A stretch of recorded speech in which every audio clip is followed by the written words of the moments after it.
Welcome to the SolidCAM University channel. This video will be continuing our series of videos on the HSR-HSM constraint boundary options. And this video will be talking about created manually using the selected faces option, so second in the list. The selected faces option actually allows you to select the individual surfaces that you'd like to machine, to use to define the outside boundary that you'd like to stay within. So let's actually get into that. We'll take a look. So we'll go HSM, constraint boundaries, and we'll look at selected faces.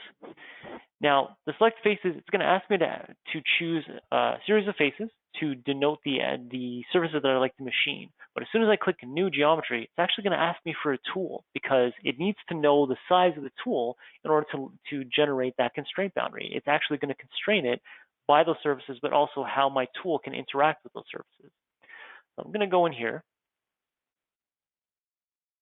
And then just real quick, I'm going to define a tool. Let's say we use a ball mill of about 1/2 inch. Okay, so I have a 1/2 inch ball mill. Now it should allow me to go in there and choose my surfaces. And you can see it's asking for drive faces and check faces.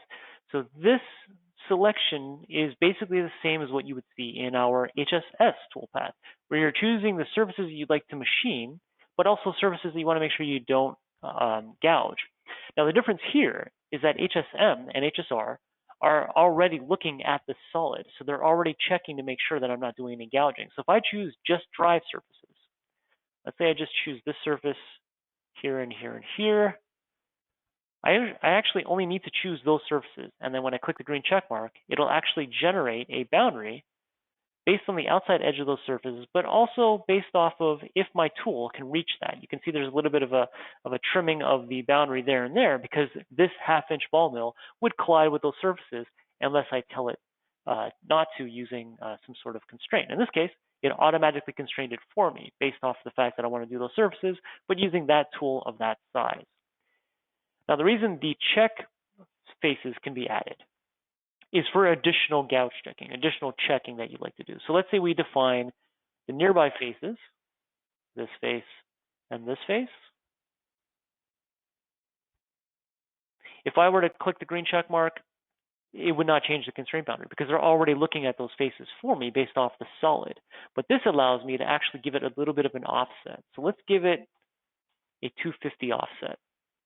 Click the green check mark.